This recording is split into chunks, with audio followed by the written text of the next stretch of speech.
दोस्तों, जीवन का सबसे बड़ा सत्य यही है कि जो बना है उसका नष्ट होना तो तय है। मनुष्य में भी जन्म के बाद मृत्यु तय है, मगर मृत्यु के बाद क्या होता है यह जानने की इच्छा हर किसी के मन में होती है।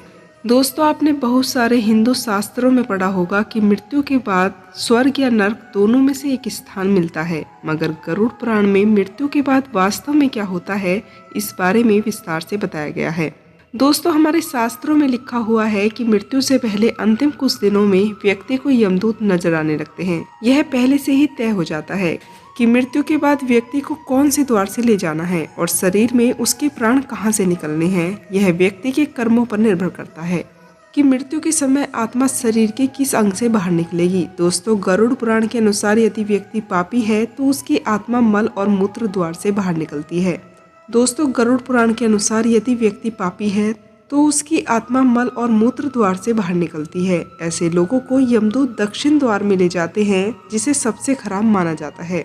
दोस्तों, जो लोग मोहमाया से ग्रसित होते हैं और जीने की बहुत ज्यादा चाह रखते हैं, उनकी मृत्यु जब निकट आती है तो उनके प्राण आंखों से निकलते हैं और आंखें खुली की खुली रह जाती हैं।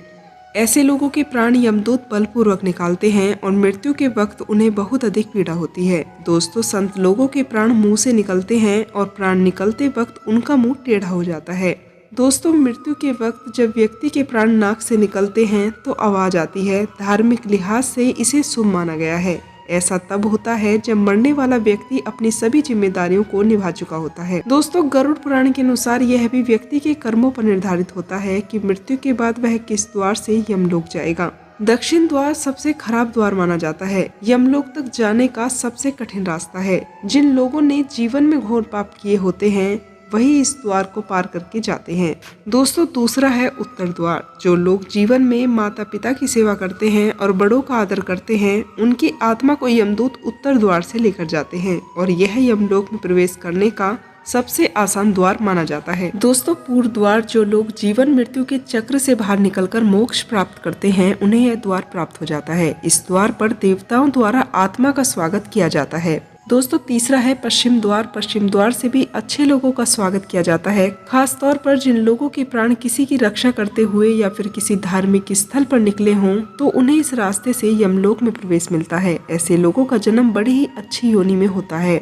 दोस्तों, गरुड़ पुराण के अनुसार आत्मा की शांति के लिए 13 दिनों तक हिंदू धर्म में क्रिया का विधान बताया गया है। जिस व्यक्ति के घर वाले इन सभी क्रियाओं को विधि विधान से नहीं करते हैं, उसकी आत्मा को मरने के बाद भी कष्ट ही मिलता है और वह नरक भोगता है। दोस्तों, इतना ही नहीं, मृत्यु के बाद 13 दिनों तक व्यक्ति की आत्मा अपने परिवार वालों के पास ही रहती है और यह देखती है कि उसके परिवार वाले उसकी आत्मा की शांति के लिए क्या विधि कर रहे हैं। दोस्तों, 13 दिन बाद ही मृत व्यक्ति की यात्रा यमलोक के लिए शुरू हो जाती है। यमलोक की यात्रा कितने वक्त में खत्म होगी यह भी व्यक्ति के कर्मों पर ही निर्भर करता है। दोस्तों, धार्मिक ग्रंथ गरुड़ पुराण के मुताबिक जो लोग दक्षिण द्वार से यमलोक जाते हैं उन्हें 100 वर्ष भी लग जाते हैं। ऐसे में कई बार हमें गलत जानकारियां मिलती हैं, जैसे मृत्यु के बाद आत्मा भूत प्रेत बन जाती है या फिर भटकती है या फिर स्वर्ग में जाकर आराम करती है। लेकिन दोस्तों, पुराणों में इसके बारे में क्या कहा गया है उसे जानना अति आवश्यक है। दोस्तों, गीता में भगवान श्री कृष्ण आत्मा के अजर अमर और साक्षात होने की बात करते हैं। भगवान कहते हैं कि आत्मा को न तो कोई शस्त्र काट सकता है और न ही आग इसे जला सकती है, न पानी से भिगो सकती है और न ही हवा इसे सुखा सकती है। दोस्तों, इसके बाद यह साफ हो जाता है कि मनुष्य की मृत्यु आत्मा की मृत्यु नहीं है, सिर्फ शरीर का नाश होता है, आत्मा तो अपने सफर पर निकल जाती है। दोस्तों, देवता हो, दानव हो या कोई मनुष्य, कोई भी मृत्यु से बच नहीं पाया। ये सब जानते हैं कि राजा हो या रंक हो, भला हो या बुरा हो, सबको मरना ही है। लेकिन कभी आपने ये सोचा है कि मरने के बाद हमारा आखिर होता क्या है? धरती पर अपने जिंदा स्वरूप में हम अच्छे बुरे सब तरह के काम करते हैं। इसका हिसाब कौन करता है? किस कर्म के अनुसार हमें क्या फल और क्या सजा मिलती है? दुनिया के लगभग हर धर्म ग्रंथ में लिखा हुआ है, शरीर नश्वर और आत्मा अमर है। यदि आत्मा अमर है तो मृत्यु के बाद वो आत्मा जाती कहाँ है? दोस्तों, आज हम इस रहस्य से पर्दा उठाने की कोशिश करते हैं। दोस्तों, मरने के बाद ठीक पहले की अवस्था के बारे में बात करते हैं। माना जाता है कि मरने से ठीक पहले मनुष्य के अंग काम करना बंद कर देते हैं और उसे दिव्य दर्शन होते हैं। लगभग हर ग्रंथ में इस तरह के अनुभवों का वर्णन किया गया है। इस समय मनुष्य को संसार के बारे में सत्य पता चल जाता है, लेकिन इस समय उसका शरीर ऐंठने लगता है और वो कुछ कहने समझने की क्षमता खो बैठता है। दोस्तों हम मान लेते हैं कि शरीर प्राण छोड़ता है, उस समय भी असल में प्राण छूटे नहीं होते। शरीर काम करना बंद कर देता है, लेकिन हमारा दिमाग करीब 8 मिनट तक काम करता रहता है। शरीर से प्राण निकलने का कार्य भी 2 प्रकार से होता है। दोस्तों कुछ लोगों के शरीर से प्राण शरीर के ऊपरी भाग के स्तर सिर से निकलते हैं। कुछ लोगों के प्राण पैरों से यानी कि ग्रंथ, कुछ लोगों के प्राण पैरों से, कुछ ग्रंथों में मृत्यु दूतों का भी वर्णन होता है। दोस्तों हिंदू धर्म में इन मृत्यु दूतों को यमदूत कहा गया है। इनके नाम चाहे अलग अलग हों, पर हर धर्म में इनका जो वर्णन है वो लगभग एक जैसा ही है। दोस्तों हिंदू धर्म में यमदूतों को अंधेरे के समान काला बताया गया है। इनकी उपस्थिति में पूरा वर्तमान ठंडा होने लगता है। दोस्तों ठीक इसी प्रकार ईसाई और अन्य धर्मों में भी मृत्युलोक को काले चिराग में आने वाले साए के रूप में दिखाया गया है। कहा जाता है कि शरीर से प्राण निकलने पर आत्मा आजाद हो जाती है। दोस्तों बहुत सी पुस्तकों में ऐसे वैज्ञानिकों का प्रयोग के बारे में लिखा गया है जिसमें आत्मा का आकार या स्वरूप जानने की कोशिश की गई है। एक प्रयोग में तो आत्मा का भर जाने के प्रयोग किए गए हैं। आजाद होने के बाद आत्मा कहाँ जाती है, इसका भी लगभग हर धर्म में एक ही जैसा वर्णन किया गया है। दोस्तों धार्मिक ग्रंथों के अनुसार आत्मा शरीर छोड़ने के बाद परलोक की यात्रा करती है।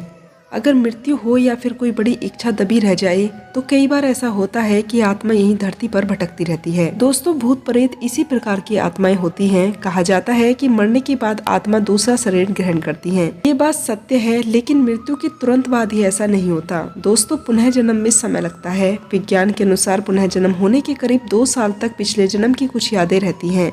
इसलिए पुनः जन्म की घटना बताने वाला अधिकतर समय के साथ साथ दिमाग में नई यादों का निर्माण होता है और पुरानी यादें धुंधली पड़ने लगती हैं। अब ये सब बातें कितनी सच्ची हैं, कितनी गलत हैं, इसका पता तो कोई नहीं लगा सकता। इसका पता तो तभी चल सकेगा जब हम खुद इसमें से किसी चीज का अनुभव करेंगे, लेकिन वो अनुभव भी हमें मृत्यु के बाद ही मिलेगा। तब हम किसी को कुछ बता भी नहीं सकेंगे, क्योंकि आत्मा किसी से कुछ कह नहीं पाती। दोस्तों मान्यता है कि किसी व्यक्ति की मृत्यु के बाद 13 दिनों तक उसकी आत्मा घर में ही मौजूद रहती है और अपनी उपस्थिति का एहसास कराती है। किसी प्रियजनों को खोना एक गहरे भावात्मक अनुभव होता है जो हमें एक बड़े नुकसान की अनुभूति कराता है। दोस्तों मृत्यु के बाद कुछ संस्कार और रस्मों को निभाया जाता है जो मृतक की आत्मा को शांति पहुंचाने के साथ साथ उसके जीवित वंशजों के लिए भी अच्छा माना जाता है। दोस्तों यदि प्रियजन की मृत्यु के बाद उससे जुड़े सभी संस्कारों को ठीक से निभाया जाता है तो घर में सदैव समृद्धि बनी रहती है। इस चुनौतीपूर्ण अवधि के दौरान हमारी परंपराओं और हमारे रीति रिवाजों में से सबसे प्रमुख माना जाता है 13वीं को। यह एक ऐसा संस्कार होता है जिसके बाद मृतक की आत्मा को शांति मिलती है और मुक्ति भी मिल जाती है। दोस्तों ऐसा कहा जाता है कि मृत्यु के बाद 13 दिनों तक आत्मा उसी घर में मौजूद होती है जहाँ उसकी मृत्यु हुई थी। इस वजह से मृतक के परिजनों को कई बार उसकी उपस्थिति का आभास होता है। मृत्यु के बाद आत्मा की यात्रा के बारे में हमारे शास्त्र और ग्रंथों में कई गूढ़ बातें बताई गई हैं।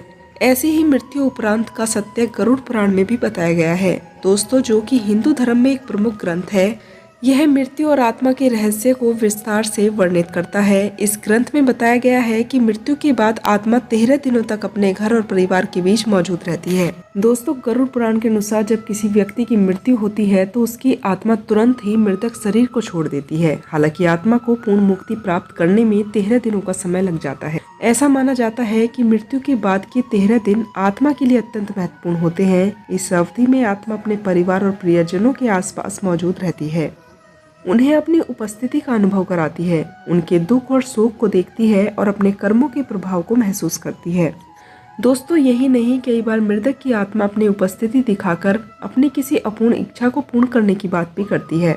दोस्तों गरुड़ पुराण में कहा गया है कि आत्मा मृत्यु के तुरंत बाद भ्रमित होती है और यह समझने में असमर्थ रहती है कि उसने अपना शरीर त्याग दिया है। इसे अपने जीवन के अच्छे और बुरे कर्मों का आभास होता है और यह अपने परिवार के सदस्यों को रोते हुए देखती है। इसी वजह से शास्त्रों में मृत्यु के बाद 13 दिनों तक विशेष कर्मकांड और शांति पाठ करने का विधान बताया गया है।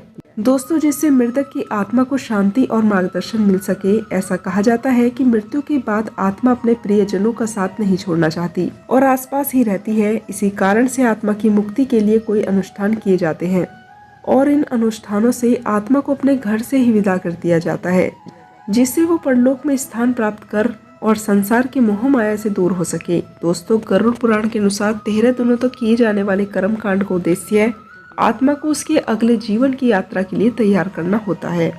इस दौरान पिंडदान, तर्पण और अन्य धार्मिक अनुष्ठान किए जाते हैं और मृतक की आत्मा की शांति के लिए कई उपाय भी किए जाते हैं। दोस्तों, यह सभी कर्मकांड मृतक की आत्मा को अगले लोक की तरफ बढ़ने में सहायता प्रदान करते हैं।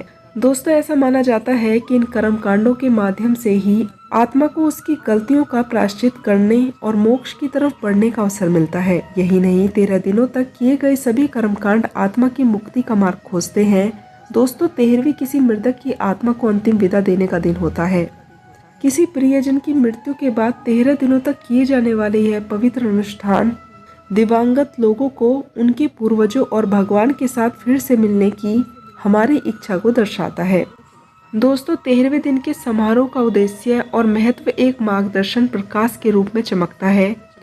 ये अनुष्ठान सूक्ष्म शरीर को सांसारिक लगाव से परे और आध्यात्मिक नियति की तरफ बढ़ने की शक्ति प्रदान करता है। दोस्तों, 13वीं का आयोजन न केवल धार्मिक दृष्टि से बल्कि आत्मा के मोक्ष और शांति के लिए भी अहम माना गया है। इस दिन किए जाने वाले कर्मकांड आत्मा को सांसारिक बंधनों से मुक्त कर आध्यात्मिक यात्रा की दिशा में प्रेरित करते हैं। यदि हम विज्ञान की बात करें तो विज्ञान दृष्टिकोण से आत्मा के 13 दिनों तक घर में रहने की अवधारणा को सिद्ध करना कठिन है, लेकिन यह अवश्य माना जाता है कि शोक और दुख के समय परिवार के सदस्यों को मानसिक और भावनात्मक संतुलन बनाए रखने के लिए इन धार्मिक अनुष्ठानों का सहारा मिलता है। दोस्तों, गरुड़ पुराण में वर्णित आत्मा के 13 दिनों तक घर में रहने की अवधारणा आध्यात्मिक और धार्मिक विश्वासों पर आधारित है। यह न केवल आत्मा की शांति के लिए महत्वपूर्ण है बल्कि परिवार के सदस्यों को भी संतावना और मानसिक शांति प्रदान करती है। दोस्तों, चाहे इसे धर्म की दृष्टि से देखा जाए या भावनात्मक दृष्टि से, इस प्रथा का उद्देश्य जीवन और मृत्यु के बीच के संबंधों को समझना और उसे स्वीकार करना होता है। हालांकि विज्ञान इसके पीछे कई तरह के तर्क नहीं देता और ये केवल लोगों का विश्वास है। दोस्तों, गरुड़ पुराण में वर्णित आत्मा के 13 दिनों तक घर में रहने के विषय में आपके क्या विचार है, उसे आप मुझे कमेंट सेक्शन में जरूर बताएं। दोस्तों, मरने के बाद नरक में पाप और बुरे कर्मों की सजा भोगनी पड़ती है, यह तो आपने कई बार सुना होगा, लेकिन क्या आप जानते हैं कि गरुड़ पुराण में किस पाप के लिए कौन सी सजा का जिक्र किया गया है? दोस्तों, गरुड़ पुराण को हिंदू धर्म के महापुराणों में से एक माना जाता है। गरुड़ पुराण का पाठ जब किया जाता है जब किसी की मृत्यु हो जाती है। इसमें कुल 271 अध्याय हैं, जिसमें से 35 अध्यायों में मृत्यु के बाद मनुष्य को उसके कर्मों के अनुसार क्या मिलता है उसका जिक्र किया गया है। दोस्तों, गरुड़ पुराण में कर्मों के आधार पर स्वर्ग और नरक के बारे में विस्तार से बताया गया है। इतना ही नहीं, इस महापुराण में यह भी बताया गया है कि व्यक्ति को किन कर्मों के आधार पर अगला जन्म मिलता है। दोस्तों, अगर आपके भी मन में यह सवाल है कि मरने के बाद नरक में कौन सा पाप और महापाप के लिए कौन सी सजा मिलती है, तो इस बारे में गरुड़ पुराण को विस्तार से जानने की जरूरत होती है। हालांकि गरुड़ पुराण का पाठ करना मुश्किल हो सकता है। ऐसे में गरुड़ पुराण के मुताबिक मृत्यु के बाद कौन से पाप और महापाप के लिए आत्मा को नरक में कौन सी सजा भोगनी पड़ती है। दोस्तों, गरुड़ पुराण में अलग अलग कर्मों के लिए 28 सजाओं का जिक्र किया गया है। दोस्तों, इन 28 सजाओं में 5 ऐसी भयंकर सजाएं हैं जिन्हें महापाप के लिए दिया गया है। आइए यहाँ जानते हैं कि गरुड़ पुराण में किन किन सजाओं के बारे में बताया गया है। दोस्तों, तमिश्र गरुड़ पुराण के मुताबिक इस सजा में पूरी तरह से पिटाई की जाती है और शरीर के अंगों को भी काट दिया जाता है। इस सजा में बार बार पीटा जाता है और चोट पहुंचाई जाती है जब तक कि आप खत्म न हो जाए। यह सजा चोरी या किसी बुरे काम को करने की दी जाती है। दोस्तों, कुंभीपाक, इस सजा में व्यक्ति की आत्मा को नरक में गर्म तेल में डालकर पकाया जाता है। यह सजा उन लोगों को मिलती है जिन्होंने अपने लाभ और आनंद के लिए निर्दोष लोगों को हानि पहुंचाई होती है। दोस्तों, पशु पक्षियों को मारने वाले और चोट पहुंचाने वालों के लिए यह सजा होती है। इतना ही नहीं, ऐसे व्यक्तियों का जन्म चंडाल रूप में लेने वाला भी माना गया है। दोस्तों, इस सजा में आत्मा को जहरीले प्राणियों जैसे कि सांप, बिच्छू और मच्छरों द्वारा कटवाया जाता है। दोस्तों, इतना ही नहीं, आत्मा को तपती और जलती जमीन पर भी प्रताड़ित किया जाता है। दोस्तों, यह सजा उन लोगों की आत्मा को दी जाती है जो शिकारी होते हैं और पशु पक्षियों की हत्या कर देते हैं।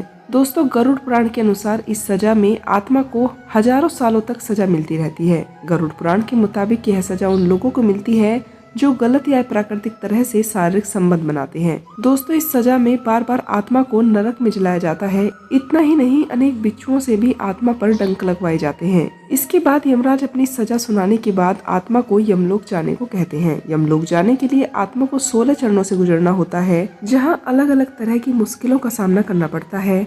दोस्तों, गरुड़ पुराण के मुताबिक ये सभी सजाएं इसलिए दी जाती हैं जिससे आत्मा के पाप पापियों को बराबर किया जा सके। दोस्तों पाप पुण्य भोगने के बाद आत्मा का अगला जन्म होता है। महापुराण में भी इसका जिक्र किया गया है कि एक आत्मा को मनुष्य का जन्म लेने से पहले अनेक योनियों में जैसे कीड़ा पक्षी पेड़ में भी जन्म लेना पड़ता है। दोस्तों वैसे तो आमतौर पर हर कोई साफ सुथरा रहना और दिखना चाहता है, हालांकि इसके लिए वो रोजाना स्नान और पूजा पाठ भी करते हैं। स्नान को नृत्य क्रिया में शामिल किया गया है। यही वजह है कि लोग नियमित तौर पर स्नान और पूजा पाठ करते हैं।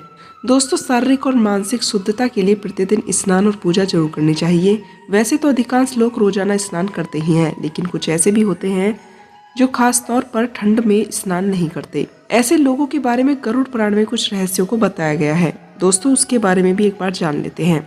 दोस्तों गरुड़ पुराण में भगवान पक्षीराज गरुड़ को स्नान से जुड़े लाभ के बारे में बता रहे हैं।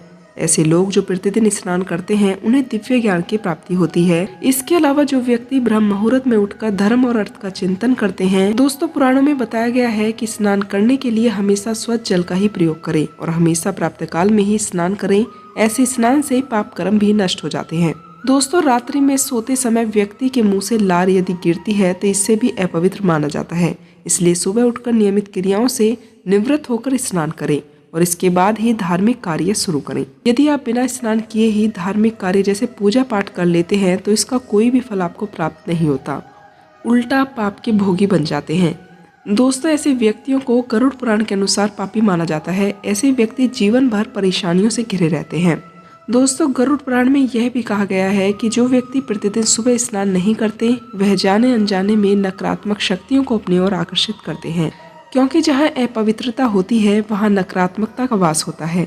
दोस्तों गरुड़ पुराण में लक्ष्मी और कालकर्णी को अनिष्ट शक्तियों के रूप में माना गया है। धार्मिक पुराणों में लक्ष्मी को माँ लक्ष्मी की बहन बताया गया है, लेकिन लक्ष्मी माँ लक्ष्मी की बिल्कुल विपरीत है। माँ लक्ष्मी धन और लक्ष्मी निर्धनता की देवी मानी जाती है। दोस्तों गरुड़ पुराण के अनुसार जो व्यक्ति प्रतिदिन स्नान नहीं करते उनके घर पर लक्ष्मी का वास होता है और ऐसे घर पर हमेशा धन का अभाव रहता ही है। वहीं कालकर्णी को विघ्न डालने वाली शक्ति के रूप में जाना जाता है। प्रतिदिन स्नान न करने वाले और अपवित्र लोगों के कार्यों में यह देवी बाधा उत्पन्न करती है। दोस्तों इसी के साथ मृत्यु के बाद आत्मा के साथ क्या क्या होता है कि यह जानकारी यहीं समाप्त हुई। अगर आप लोगों को यह जानकारी पसंद आई हो तो चैनल से जुड़े रहने के लिए चैनल को सब्सक्राइब करें और मोटिवेट करने के लिए वीडियो को लाइक करें। तो दोस्तों मिलती हूँ श्री कृष्ण के अन्य उपदेशों के साथ। तब तक के लिए आप लोग अपना ध्यान रखें, खुश रहें। जय सनातन, जय श्री कृष्णा।